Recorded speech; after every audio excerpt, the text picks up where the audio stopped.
Welcome to Advisor Talk with Frank LaRosa. Brought to you by Elite Consulting Partners, it's the only podcast offering unfiltered guidance and direct advice for all things concerning financial advisors, RIAs, and the practitioners in the wealth management business. Learn more and subscribe today at eliteconsultingpartners.com/podcast. And now, here's your host, Frank LaRosa. Hey everybody, welcome to Advisor Talk with Frank LaRosa. I am your host, Frank LaRosa, and today I'm very excited because I have a guest on today, and we're gonna be thinking outside the box. This is all about forward thinking and pushing the envelope on how advisors think about their practice. So today we have one of our clients on the call, Drew Boyer from Boyer Financial Group. How you doing, Drew? Welcome to the show. Great, glad to be here, Frank. Thanks for having me. Awesome.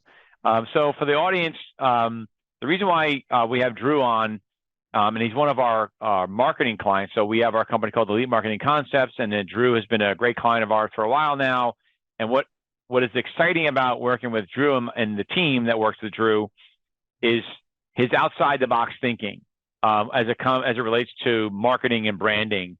And it's refreshing because we try to get advisors to think that way. And in financial services, there's this whole idea that you have to stay inside the box. But if you're, maybe you're in your W-2 world, that's true.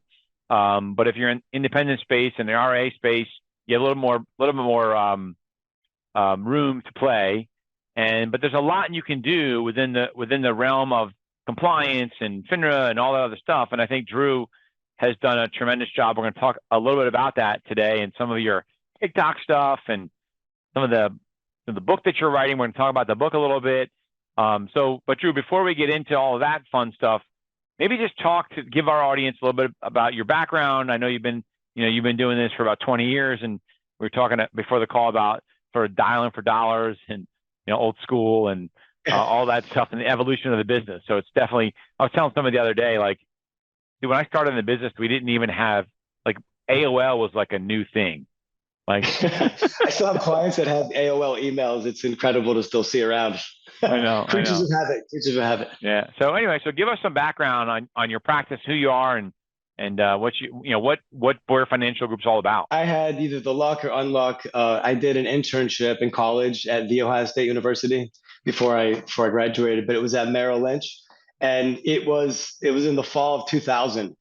It's almost like if you talk to somebody before that started working in finance in the fall of 2008, you had the dot-com bubble, and then shortly thereafter was 9/11. But I had the equivalent of working a triage unit, sending out informational packets to clients every week from a very strong female advisor that had a really good, nice practice. And so that's where I first got introduced to client communications and making sure they are on the up and up on what's going on and controlling what you can actually control, but also embracing change very loosely. I would call it disruption. And so I did the internship. I graduated in 2002. And then I went into financial services working for a place called Waddell & Reed. They did IV funds, and that gets back to the bullpen. So no one back then really wanted to invest at all. It was really hard to get people to get back into it. And so we're smiling and dialing, as you alluded to. And I did that for a few years, about 5 years. And if you're in business and you're in athletics, about the 10,000 hour rule that you kind of in 5 years or so, you've kind of become, a lot more what you're doing. Well, add 5 onto 2003, it was 2008. And then the bottom fell out. Heck of an experience. I'm sure you've got stories as much as anybody else does. But I found out that what I thought I was learning, I didn't really know what was really going on. And so this question and desire to try to still control what I think I could control, but still being okay with change really came out of me. And I really wanted to go independent. And so by 2010, I was able to go independent the first time at a pretty small BD. But then I was around 2016. I did that for about 6 years. I joined up with LPL and inadvertently found out about Private Advisor Group through my other buddy that we had joined up with. And just an incredible group of people there. And I really felt like in the sea that is LPL, very large ocean there, Private Advisor Group was my ocean, or my island in the ocean to be at with like-minded advisors. And so been doing that for a while. 2020 comes around, and then you relearn, hey, you didn't see this happening. You had to relearn everything all over again. Doing the Zoom meetings is now very common, like what we're doing right now. But I had gone back to school before that to get my CFP. Inadvertently, went back, finished it in 2020, and then it's just bobbing and weaving since then. So I know that when I wanted to start Boyer Financial Group, I wanted to be able to control what I could control, but still be a forward thinker and be authentic and be myself. And I believe that's what my clients love about me. I think that you found the right island, right? LPL is a really good firm, but it is a large firm. And, in a world when you recognize there's going to be certain levels of uncertainty, working with a firm like Private Advisor Group and their size and scale and all the support they have is, I think, was a great call, right? One of the things that I thought was interesting about your practice, and I'd love to just understand a little bit more about whether it was deliberate or not. But your practice tends to have a lot of first responders, veterans, military folks. Is that in your background? How did that develop? Because, everyone, we all understand, I think we all know why it's important to help those folks, right?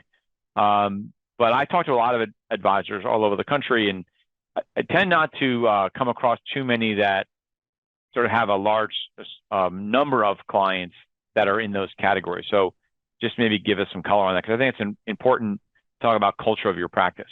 I like to think that everything happens for a reason. This did not start out deliberately, though. I probably had tried everything under the sun, called up probably 5 phone books and learning, the act of people saying no and getting okay with that. It actually happened by accident from an email blast, and a fire chief accidentally said yes. And I called him up, and I brought in food, and the rest is history after that. So my father, though, is a Marine veteran, so he had served before. My mom's a school teacher, so if you know anything about public safety officers, they have pensions. That's pretty close to what my mom has, and my dad has more of the military background. So that's kind of how I fell into it at that point. But if you remember when I started, it was post 9/11, and so around 03, the country was still getting along very well. I was going around; they were allowing me to come in and talk to them, and I've heard all these great stories about people that enlisted in the military to go, protect freedom. And this is the best way that I thought I could help out, would be offering what I thought was the same level as what other professionals were getting, and take that out to public pension workers and be able to give them the same high level of financial advisory and investment services. So that's kind of how that started out. And over the years, it's just grown. And when I walk in, my wife made this beautiful painting in the office around the corner, and it says, "We serve everyday heroes." And I believe that to my core, and I thank them for what they do every day for us. A lot of times it's overlooked unless you have these big moments in history where you need them and they're responding to the calls. So I have immense pride in serving everyday heroes. So that just sort of one referral leads to another, that leads to another. I think that brotherhood. It's a brotherhood, right? Sisterhood. Yep. Right. They take care of each other. And I think that it's a genuineness, like even just you telling me that, I can feel like a genuineness, because I think that too many people say they want to do that, but it's not genuine in nature, and it comes through, right? Absolutely. Especially nowadays, people can tell, I think, pretty quickly if you're being authentic or not being authentic. Right. But yeah. So do you develop your, I don't want to, on heels of that comment, do you have a marketing plan or an approach, or really an approach, not a marketing plan, but you have an approach on how, if you were to sort of do that over again, if say you have a younger advisor today, or someone that's just getting into the business, maybe they're not younger, but they're new in the business, or maybe they came from a military background, right? They served, now they're, now they're trying to, they're having their civilian career and they figure out what to do.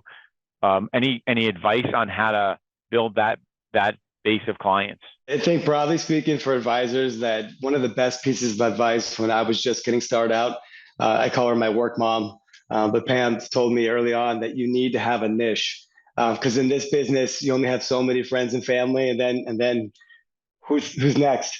And so I found that for marketing, it was very much, it was in person.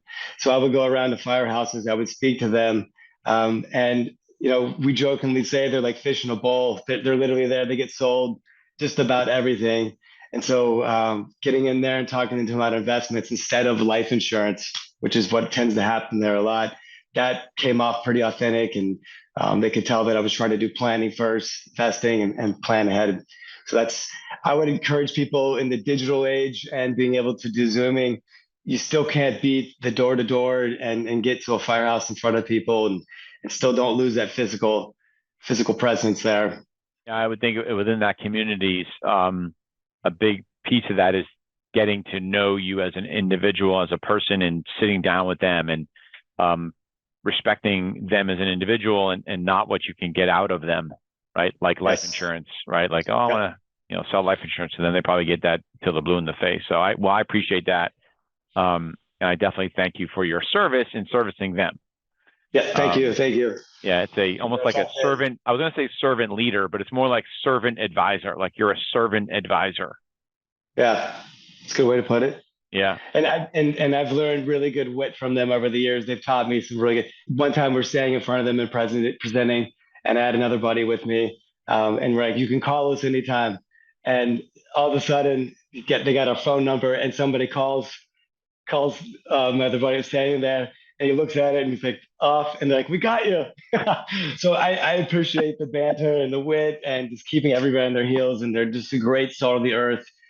Great everyday heroes. Love yeah, to look, I think that they, I've had as an advisor, I've had some veterans as clients, 2 firemen, but that wasn't my niche, right? But one of the things I do know is these are people. Not that all people don't expect this, but more than anybody else, because trust to them means life or death, right?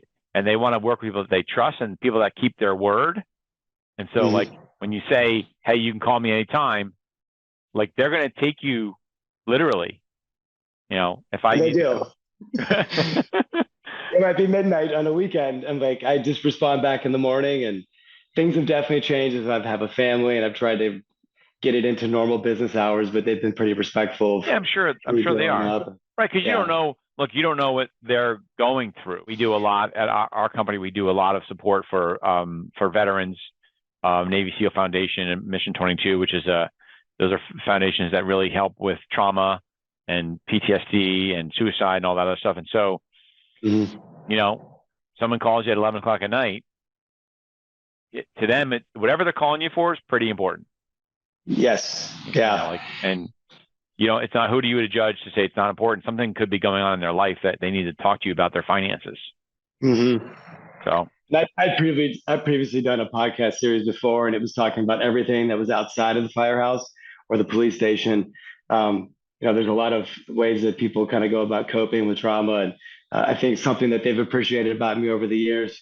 And I think I'm funny. My daughters still laugh at me, but it's laughter is the best medicine, and that's probably the best way to kind of deal with whatever they're going through. So there's constant laughs going on, and I love just getting in front of the fire table and talking to them as a real person and laughing about anything.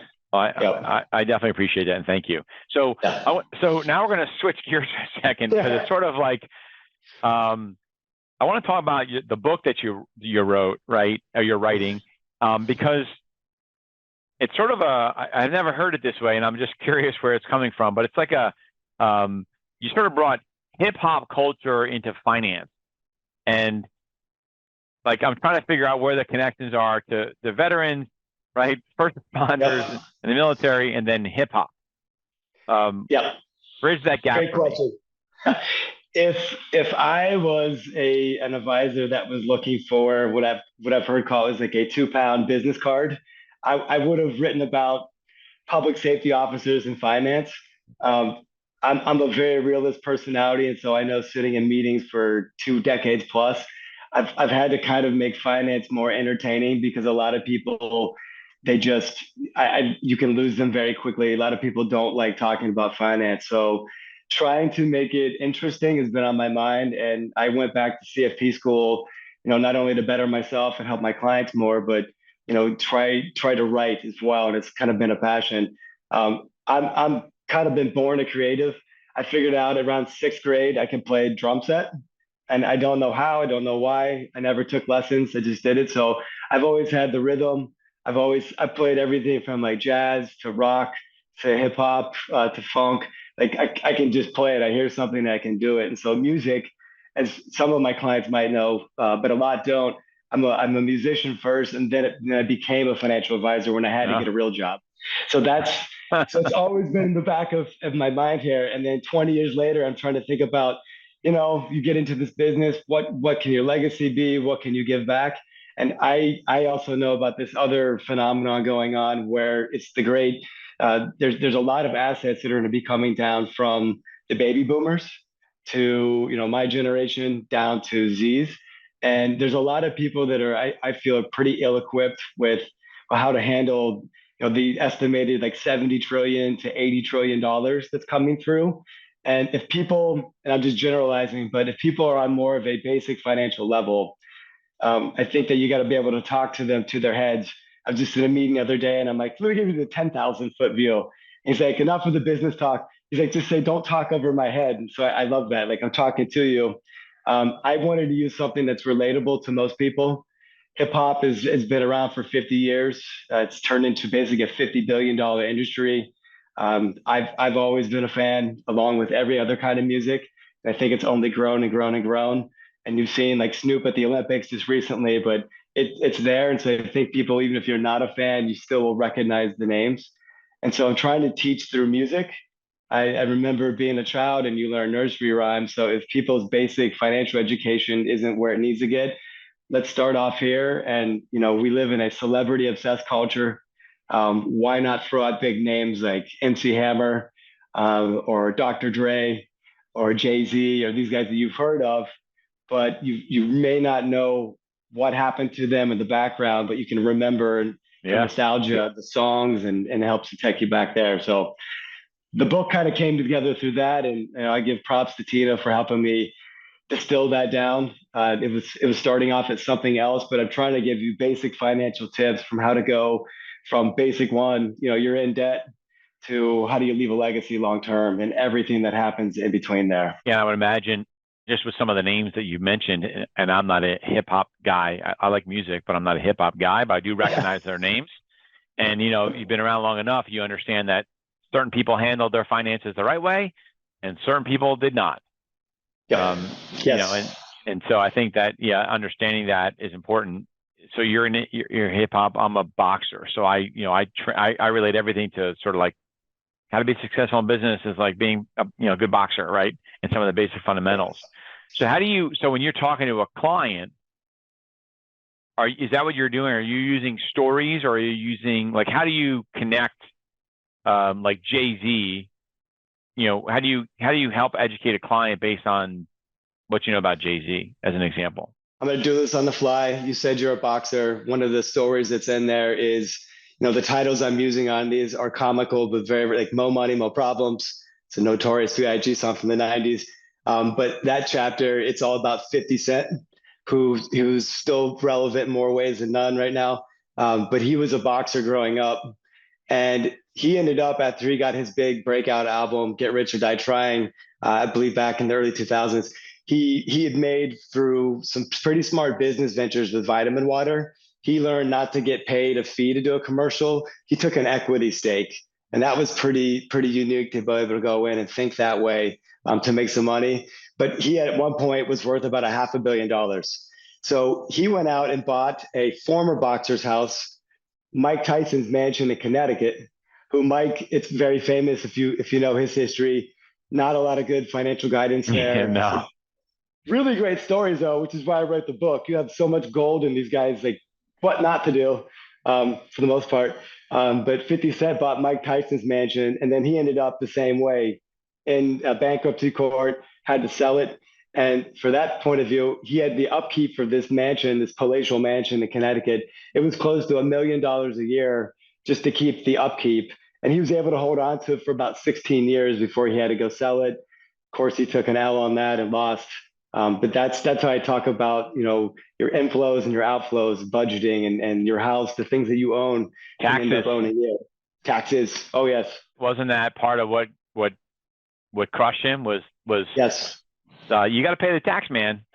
Yep, and that's another good lesson from I do it up like a chapter to just on working and making money. There's multiple ways to do that. You can be working for someone. There's nothing wrong with that. You can be self-employed.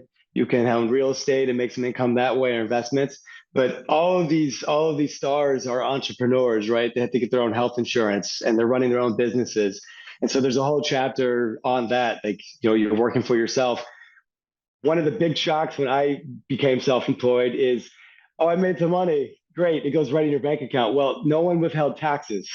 So probably should take about 30% of it. And almost every entrepreneur I know almost made the same mistake the first year or so. What do you mean I have taxes, right? Right here. Yeah, exactly. So You're like, oh shit, I forgot that. Exactly, right. Excuse me. Oh no, I forgot that. Sorry. Well, I did. I actually said that a few times, probably like. Yeah. But one of the rules is take 30%, put it off to the side, make some interest on it, of course, but put that money out to the side. And so I'm trying to I take them through stories of what somebody did, either wrong or right, and then how to apply it to yourself. And a lot of times, when I look back on the research and the writing, I found that you hear about these people, of course, but their problems just have a lot more zeros and commas behind them than things that we've done. So I found that really interesting. But it's the same thing, right? We have somebody here that is getting a six-figure check, multi six-figure check, right, for a commission, and that's exactly what I told them. I said, I figure 30% of that number, you need to take that money and you need to send it right to the IRS. Said, don't leave it in your bank account and like, oh, I'll put it there. I'll put it aside, right? Just send it to the IRS. Pretend you don't even have it anymore. And if it's over, and if you end up paying a little bit less than that, you'll get money back. Because you learned that lesson. I learned that lesson when I first started my company, when I went from a W-2 to being a business owner. It goes by fast, and all of a sudden you close out the year and you're like, oh my God, I made this, and I didn't put any money aside for taxes, right? Whoops. Right. And then the new money coming in is paying for your old debt or taxes that you owe, and then you're running. So anybody listening that's looking to go out their own or start off, like make sure don't make the same mistake a lot of us make. So it cripples people. Yeah, absolutely. You're always playing catch up for a really long time, and there's a lot to be learned there. So the best thing about owning a business is owning the business. The worst thing about owning a business is owning the business. I love it. That's awesome. Yeah. So let's shift gears for a second, because we talked about Private Advisor Group, and they're a great organization for you to work with and be affiliated with, even though you own your own practice, right? Private Advisor Group is there just to support you. One of the things that they've been able to do or allow you to do, and this is sort of even on the outside edge for me, is you've been able to sort of start to work with TikTok as a media platform. And I haven't even gotten into the TikTok yet. Although my kids say, Dad, what are you going to do? What are you going to do on TikTok? I'm like, I don't know. You never know. But anyway, I'm curious, what is your thought in terms of going to TikTok? What have you been working on? And so far, what has your experience been? I'll back it up to when I realized, I need to have both a physical presence and then a digital presence. I would be going around to the firehouses and other places. And you've seen the kids, and I'll grab my phone. They're standing like this, and you can be right in front of them, but you don't exist unless you're on one of these things. And so I recognized early. So around 2019 is when I really started to try to do a lot more things on Facebook, kind of add in LinkedIn a little bit more. But if you're on a traditional BD, they don't want you to do anything that is, like encrypted. And I think Facebook is pretty open-ended. LinkedIn's okay. LPL was always allowing us to do YouTube. But I know just from having a younger assistant, she's 25, she tries to tell me, I'm not getting too old, but I know I'm not hip and with it. The kids are on TikTok and all these other platforms like Instagram. And for a couple of years, I've been asking, LPL compliance and, some people at PAG, when are we going to have this? When are we going to have it? And I think it's actually coming out sooner or later, at least for Instagram. Getting to TikTok though, I didn't know anything about it probably about a year ago, other than the rhetoric you hear.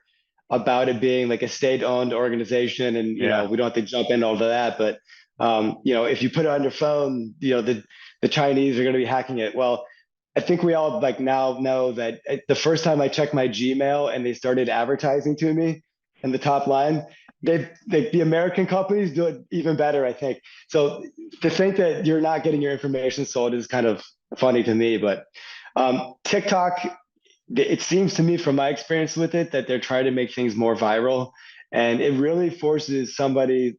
I'm a quantity talker to, and Tina and her team would laugh because they've had to get me down from like 5 minute talking things down to like, can you do 30 seconds or less?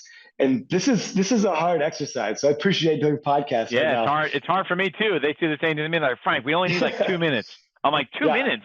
That topic's like 20 minutes easily. So it really forces you to be creative in a way where you have to say less with, you have to say more with less.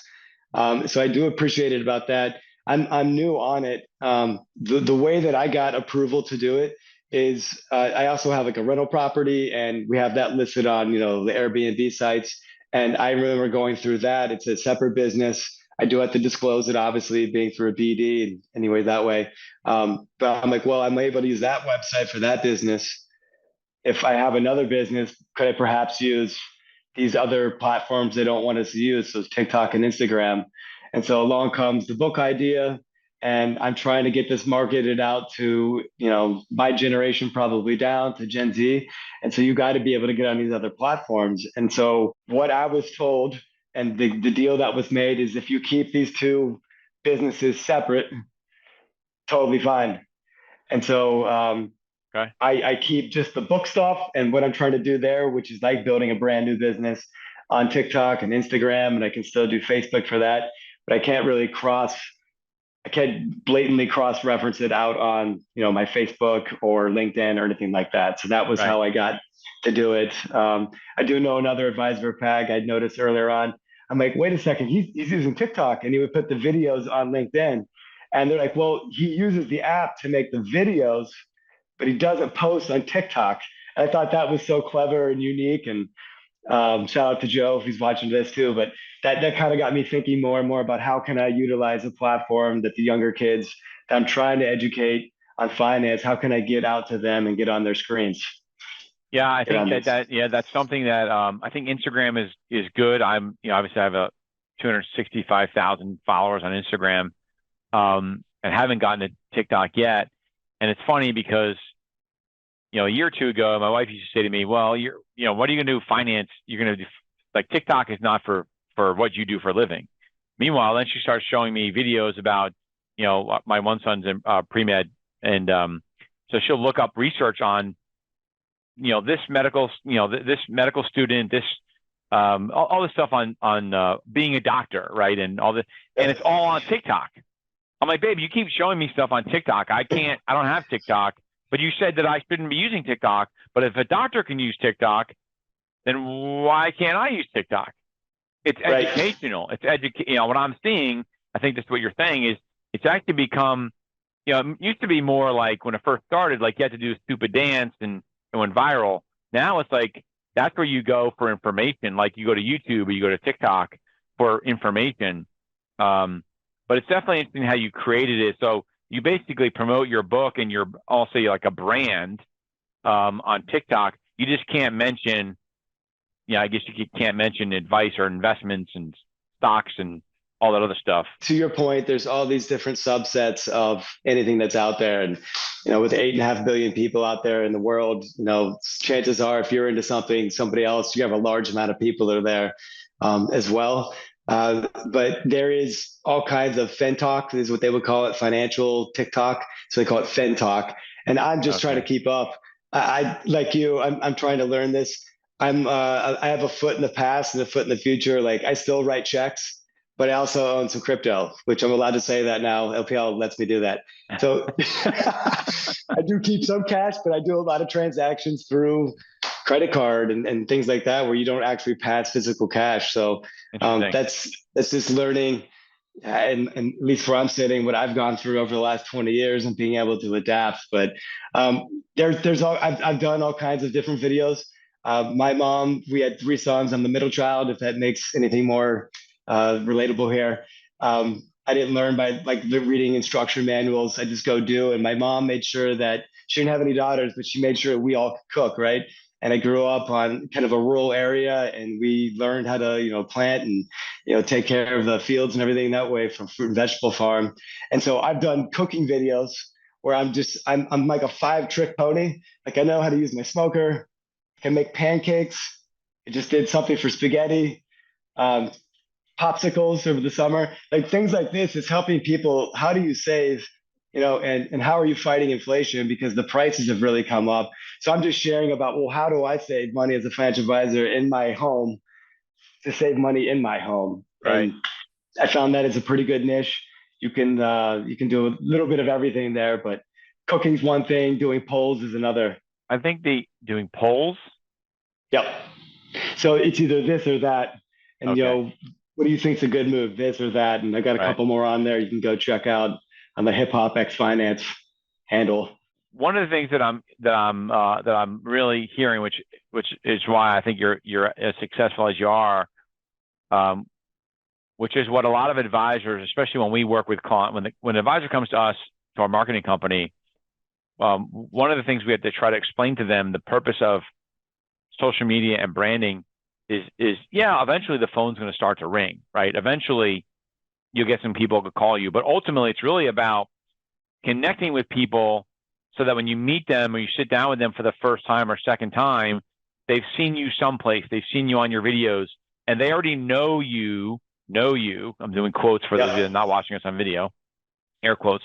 They know you as an individual, and they've already made the decision that they like you. 100%. Right. And this is what I think I was at Focus, LPL Focus. I think it was in San Diego in 2019. And I was meeting, why you need to be doing social media.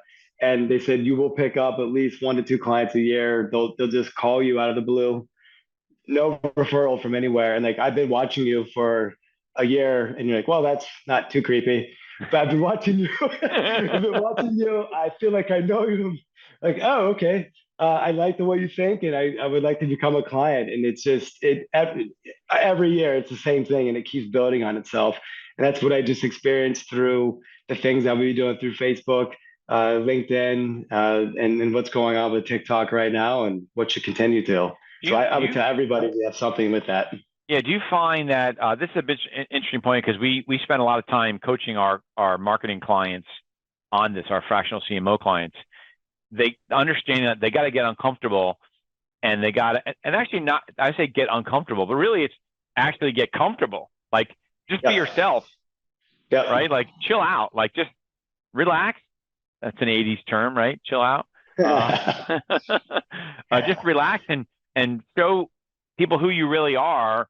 Don't overcomplicate it, because, like, so when I started in the business, it was a little bit before you, but we used to do seminars too, right? I used to go to Barnes and Noble bookstores and just show up, and maybe I'd have one person. Sometimes I'd have 10 or 12 people, and yeah, I was there doing some slide on finances or whatever. But really, it was about them seeing me and learning about me. Then my at the time my fiance, wife, girlfriend, fiance, wife, was there, and they would meet her, and like, oh my God, they're such a nice little young couple, and and that's why they did business with us, right? Yes. They didn't do business because I said some amazing comment about modern portfolio theory, right? They did business with us because they thought we were a cute couple, and wow, we want to help these guys out, and then you just grow to love them. And so I think for you, just talking about cooking and just being real is a huge thing that advisors aren't understanding. Social media is not like cold calling. Like, you're not going to post a video and then like wait for the phone to ring. Like, it doesn't work that way. Right. It's kind of hard to gauge what results you're going to get from anything particular, but I still feel like I'm the more access they have to you, like they're seeing you, even though they may not be coming in for a meeting.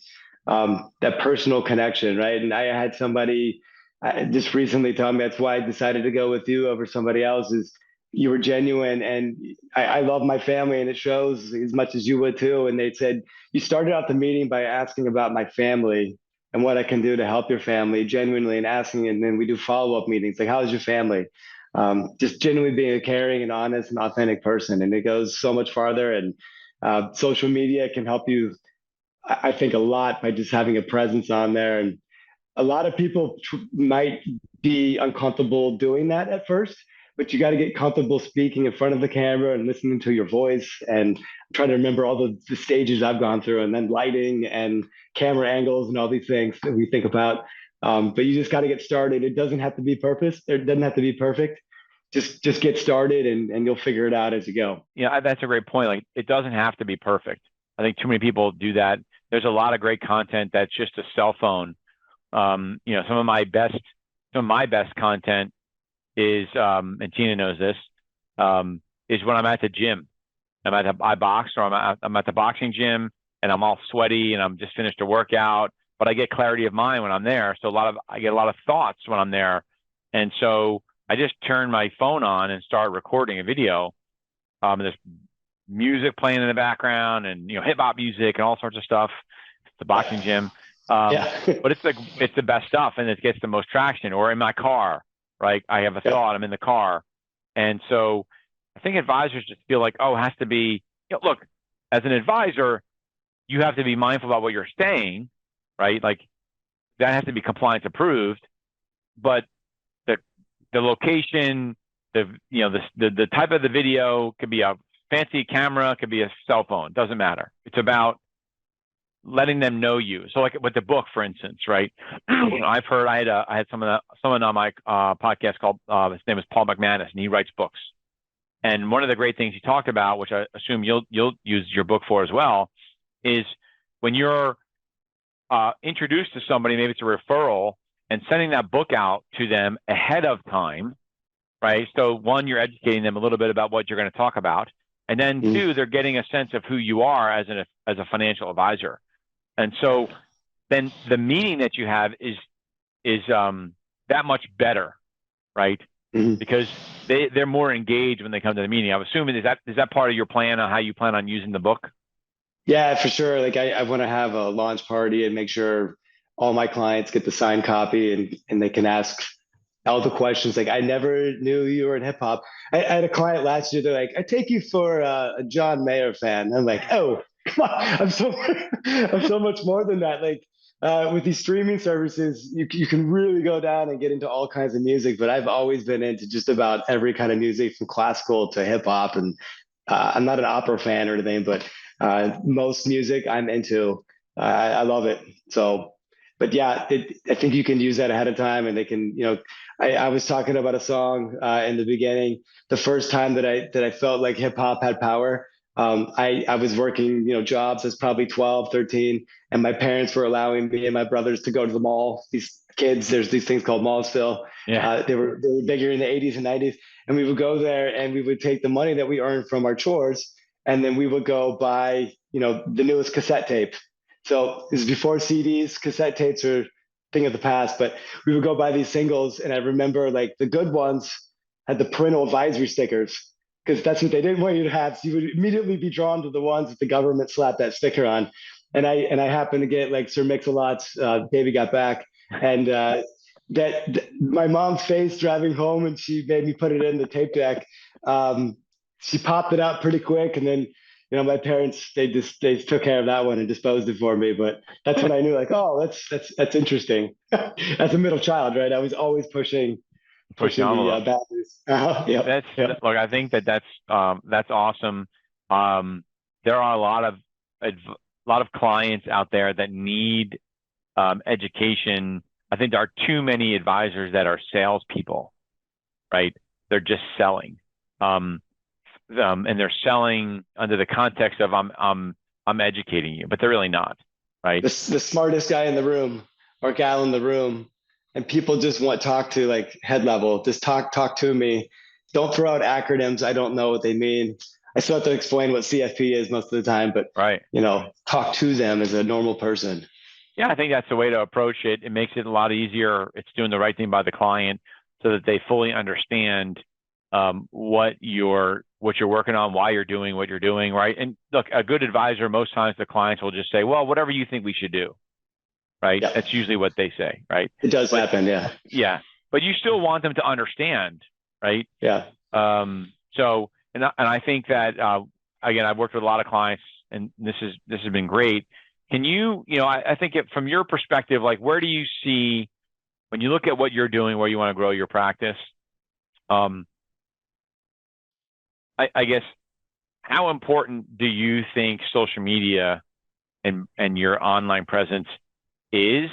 And, what's a wish list thing for you to do? Like, man, if I could do X, like, you're already doing TikTok and you're already writing a book on hip hop and finance, right?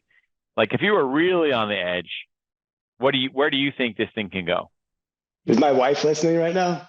I think what she would rather me do is not come up with any other ideas and just maintain. And so I guess my wish list is what probably most people want to get to, which is maintaining some kind of balance in life. And it seems it's fleeting. My wife is from Germany originally, so every summer it's something else so unique is that we get to travel.